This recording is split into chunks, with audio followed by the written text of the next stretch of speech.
Live from KSAT 12. The news at 5:30 starts right now. Our top story this evening, the latest on that mass shooting on 6th Street in Austin that happened Saturday morning. One of the two suspects has officially now been arrested. As for the second suspect, Austin police are still looking for him. 14 people were wounded. 2 remain in critical condition today. The other 12 are recovering. The name of the suspect arrested has not been released. That is because he is a minor. His age also unknown at this time. Police believe that shooting was sparked after a dispute between 2 separate groups. We are continuing to follow this developing story. A man is dead after a large party on the south side ended in gunfire. It happened on Loop 410 South Access Road between Somerset and Highway 16. Tiffany Huertas tells us what police discovered when they got to the scene. San Antonio police say the man's friend was the only person who remained at the scene when officers arrived. SAPD says when officers arrived around 3:30 this morning, several vehicles were trying to leave the area. The man's friend told police he was walking behind his friend when he heard gunshots ring out. Police say the man died at the scene. Multiple shell casings were found and officials questioned several witnesses. The medical examiner is working on identifying the victim.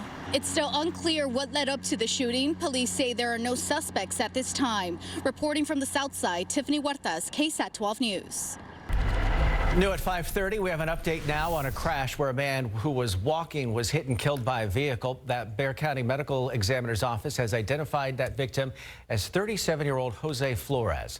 That crash happened just before midnight on Friday on Castroville Road. San Antonio police say Flores was hit by an SUV while he was trying to cross the street.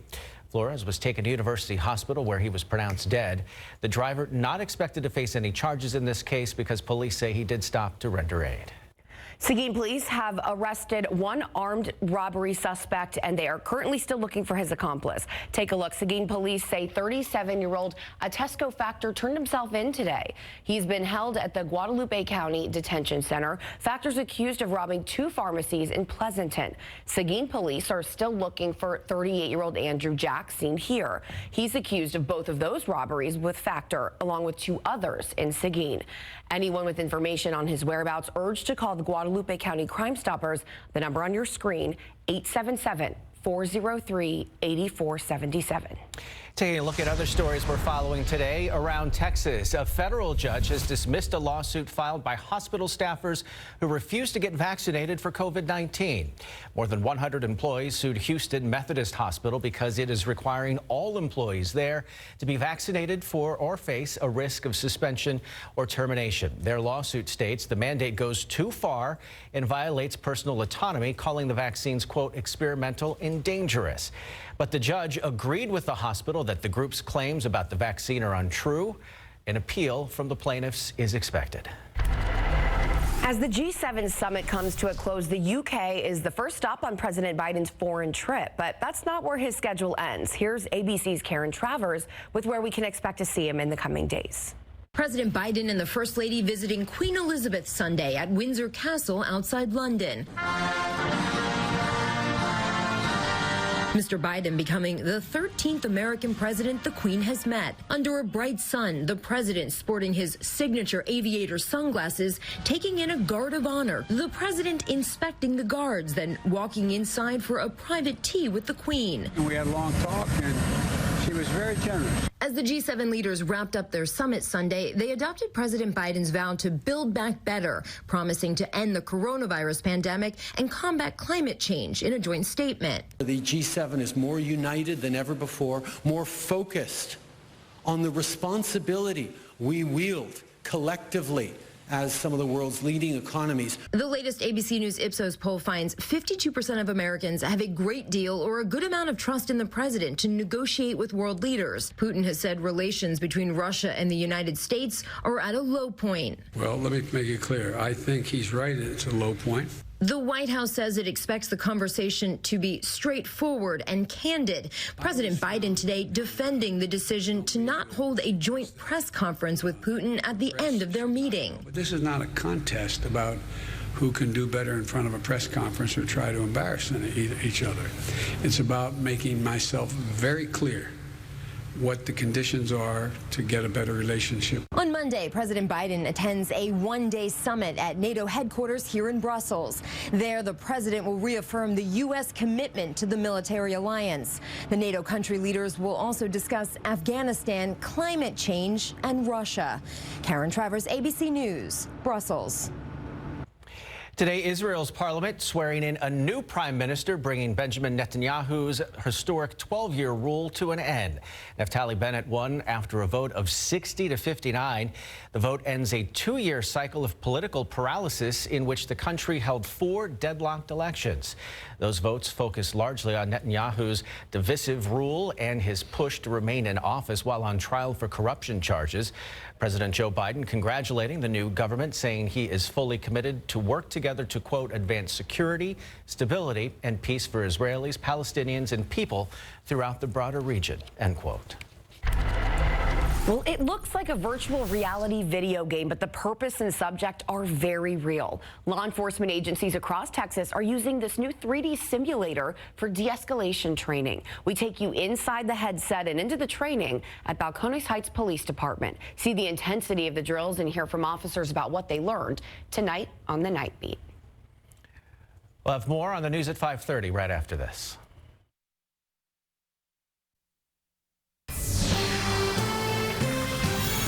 Traders Village debuting a bright new experience for families. 10 acres typically used for the corn maze have been transformed into a field of sunflowers.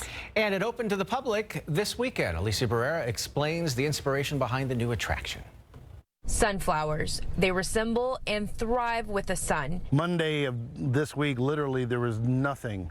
There was only a few sunflowers opening up, and then by Wednesday, Thursday, a sea of yellow. But they're also a symbol of strength and community. Sarcomas are usually represented by sunflowers. That's how Brian Billick, marketing director for Traders Village, came up with the idea to transform the 10-acre field from corn maze to sunflowers to honor fighters and survivors of sarcoma cancer. My son Damon passed away from osteosarcoma 3 years ago, and last year I was just flipping through some photos. A lady came in yesterday and saw the cancer symbol that I have in there and hugged it and started crying. Tears of joy, actually, because she just got NED last week, which is no evidence of disease. Months later, thousands of sunflowers of different sizes and colors have finally bloomed to make the perfect background for your next picture. Yesterday we had 2 proposals. We had a bachelorette party. We have a proposal today too, so if your fella says, hey, you want to go to the sunflower field, I would go.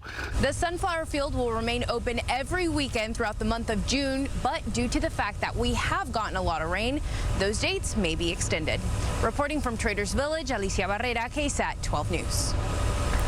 If that was you, send us pictures of that proposal. I want to see. Don't say no to a trip to the sunflower field. That happens to be my wife's favorite flower. Maybe, well, I guess have to get out there. Yeah, you will. They're so beautiful. They are really, really pretty, and I'm glad they are thriving in this sunshine. The rest of us may be fanning ourselves, melting a little bit because it's been another really hot day, and heat will continue to take center stage in the forecast this week, but we do have a couple of low-end rain chances over the next couple of days, and we'll talk about that coming up very shortly. First, checking on the aquifer, down 0.3 of a foot in the past 24 hours, and a nice quiet pollen count as we wrap up the weekend. Molds were moderate yesterday.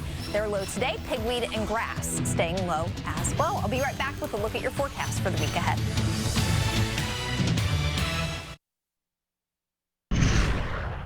We got to see the sunflowers. I know in my backyard, the hibiscus have been going crazy after all that rain. Yes. I've seen like huge blooms. Okay, so I posted a picture of some that are that we came with the house. Right. And they had not bloomed yet. And they're probably this big. It's called the Texas Star Hibiscus. Oh. The viewers, if you're one of them, thank you for helping me figure that out. Because I'd never seen them, the ones that you'd posted. Insane. Before. Very cool. They're really pretty. They're all coming back. It's way more interesting than all of the mushrooms out there. Definitely. A little more colorful, a little more pleasing to the eye, that is for sure. Yes, it's good to see all of our vegetation, our plants out there thriving, especially when you think back to after the winter storm earlier in the year. It's just great to see everything thriving once again. Want to get you ready for the week ahead as far as the weather is concerned. And I don't know why I kind of had a theatrical theme stuck in my head today. But here's how we're going to kind of break things down. Taking center stage, reprising its role once again this week, the heat. It will be staying hot out there. Highs will be stuck in the mid to upper 90s, and we'll continue to pull those elevated heat index readings in the afternoon hours, playing a supporting role. A few little spotty afternoon showers and storms will be possible, mainly beginning tomorrow and continuing through the middle of the week.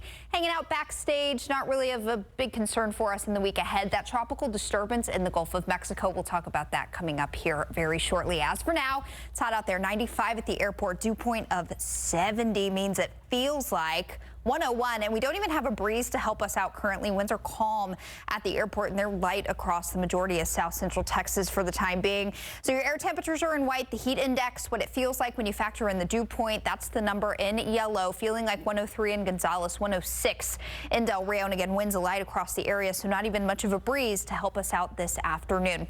Things won't change much this evening. It'll be warm and very muggy out there. Light winds just about feather as we wrap up the weekend. Not even a whole lot of fair weather clouds out there this afternoon. Bright sunshine. I've been watching a couple of storms that tried to develop off closer to the Houston area. A couple of our forecast models thought that maybe some of this activity would try to skirt off to the west and affect some of our easternmost counties this evening.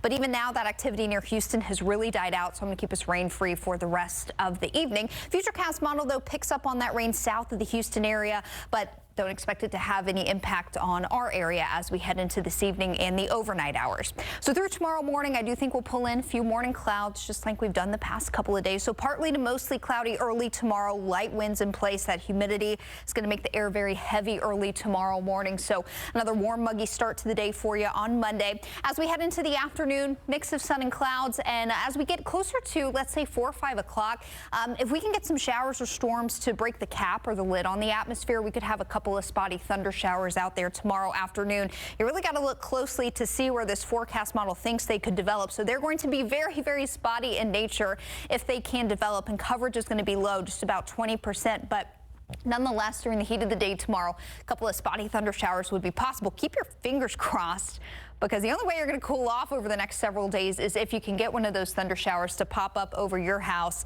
High temperatures tomorrow will be back in the mid-90s, low 100s or triple digits off to the south and to the west again tomorrow. So we're going to keep these rain chances low for the next few days, because upper level high pressure scooting off to the west very gradually. That's going to allow for a few little pieces of rain making energy, these blobs of orange, to rotate around that ridge of high pressure. That's what helps us during the heat of the day in the afternoons to just get those little thunder showers to try to pop up, but that just yields really low rainfall coverage, and that's what we'll see through the middle of the week. Now for the tropics, we've got this area here, this bright red, this convection down in the Bay of Campeche, far southern Gulf of Mexico. National Hurricane Center thinks this has about a 50% chance of becoming at least a tropical depression in the next 5 days. That likely wouldn't happen until Thursday, so back half of the week, if it happens at all. So this is an area that we'll be watching closely over the next couple of days. If it could develop, could wander into the western Gulf of Mexico by the end of the week, start of next weekend.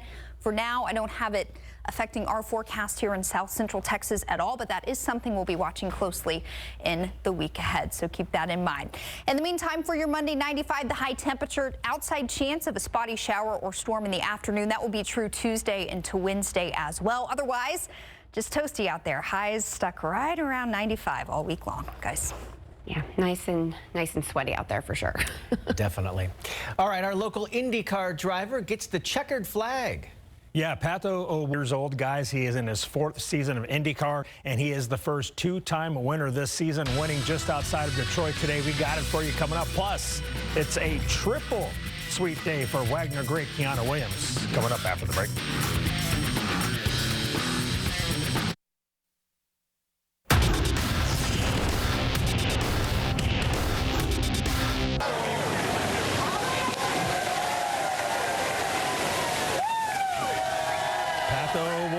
Crew took the traditional winner's dip in the Belle Isle Fountain today in big board sports. San Antonio IndyCar driver Pato O'Ward won the Detroit Grand Prix race 2 at Belle Isle Park, becoming the first repeat winner of the 2021 NTT IndyCar season series. Late in the race, we're going to be riding along with O'Ward as he passes Josef Newgarden, taking the lead for good. Now, the two bumped O'Ward as he just drove right on by. O'Ward led the final 3 laps after taking the lead, and he cruised to a 6.7595 second victory for a second career win, and he took over the championship standings lead through 8 races by 1 point.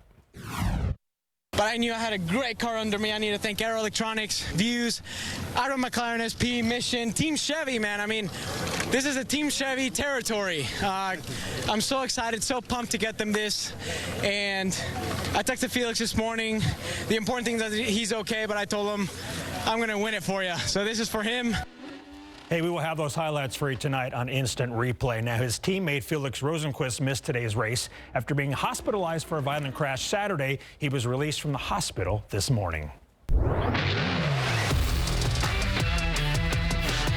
Spurs assistant coach Becky Hammond is hopefully getting closer to becoming the first female head coach in the NBA. According to reports, she'll interview for both the Blazers and Magic head coaching jobs. Hammond, who's in her 6th season of the Spurs coaching staff after a 16-playing career year in the WNBA, is the first full-time female assistant coach in any of the 4 major professional North American sports. Last December, Becky became the first woman to coach an NBA game after head coach Greg Popovich was ejected during a game against the Lakers. Here's part of what she told NBC back in April about a woman becoming a head coach in the NBA. Quote, I mean, the ball is never moving fast enough, in my opinion. People don't like doing something new and different. It's uncomfortable. It takes a massive amount of risk. Somebody's going to have to take a chance, end quote. The Clippers needed big games from Kawhi Leonard and Paul George, and they both delivered to help Los Angeles get back into their second-round series with the Jazz. Kawhi scored 34 points. George added 31, and the Clippers' 132-106 victory last night and trailed the top-seeded Jazz 2-1. The Claw and PG-13 set the tone early. We both understand we got to be aggressive from this point on and do whatever it takes to win. And so, you know, that's just the mentality we had. Come out, get this team on the right start offensively, and again, just be aggressive. That's just what it's going to come down to for us. LA was aggressive with Jazz guard Donovan Mitchell, holding him scoreless in the first quarter, and he still dropped 30 points. Game 4 is tomorrow night at 9 in Los Angeles. In the Eastern Conference semifinals today, the Bucks topped the Nets 107-96 to even that series, a 2-all. Nets guard James Harden sat out again with a hamstring injury, and his teammate Kyrie Irving left after 17 minutes, a right ankle sprain. Game 5 is Tuesday at Brooklyn. It's been a sweet day for Wagner great Kiana Williams. She scored her first WNBA points this afternoon on this three-pointer plus the foul. She made the free throw for a 4-point play. 4 points in 4 minutes. Plus, she graduated from Stanford today with a degree in science, technology, and society. And the Storm beat the Sun 89-66. Congratulations to Kiana Williams. Pro football coverage powered by Davis Law Firm. Now that OTAs and minicamp are done for the Dallas Cowboys, quarterback Dak Prescott was asked about his plans between now and the start of training camp in late July. All right, about a month ago, we'll have more Dak Prescott, I think, on Instant Replay. About a month ago, Texans head coach David Coley and his team leaders agreed to cancel training camp if team attendance met certain conditions, which they did. Coach keeping his word, they will not have minicamp. Okay, moving on to Denmark. Their midfielder Christian Eriksen nearly died after collapsing on the pitch yesterday during Denmark's Euro 2020 opener against Finland. Denmark's team doctor said Eriksen was, quote, gone before he was resuscitated after suffering a cardiac arrest. He doesn't know how close they were to losing him and says they got him back after one defibrillator. Eriksen, 29 years old, is in stable condition after he was taken to a hospital in Copenhagen. Showtime Sports started a 2-part series Friday night, giving fans a behind-the-scenes all-access preview of the Mario Barrios Gervonta Davis fight coming up in 2 weeks. You can see more from episode 1 tonight on Instant Replay at 11. Sometimes things just don't like to play nice, and they were not playing very nice with Larry. Yeah, the Gremlins doesn't are out like there. me today, I'll tell you what. Well, we got to see more of you and more of Larry. Yeah. We want to see Pato O'Ward. I don't want to see me. Well, now we get to tune in tonight, and we'll see more of it. You did an excellent job, sir. Like a pro. Thanks for hanging in there. We'll be right back. Hey, it's Fiona and Mike on the next SA Live. Monday, we're checking out new exhibits at the Whitty and seeing what they have for Fiesta. And Fiesta Fashion looks that support local. Elsa Fernandez from Eye Candy Boutique will be here. All right, heat takes center stage. Highs staying in the low to mid 90s all week with some low-end rain chances mainly in the afternoon hours through midweek. They'll start to taper off as we get closer to the weekend. More on that potential disturbance in the Gulf of Mexico later this week, tonight on The Night Beat. Guys. Officially wash, rinse, repeat part of the year. Thank you, Katie. That is all of our time. Thanks so much for watching. We'll see you back here tonight on The Night Beat. Hopefully everything will work then. Get our video working by then. Have a good day. We'll see you then.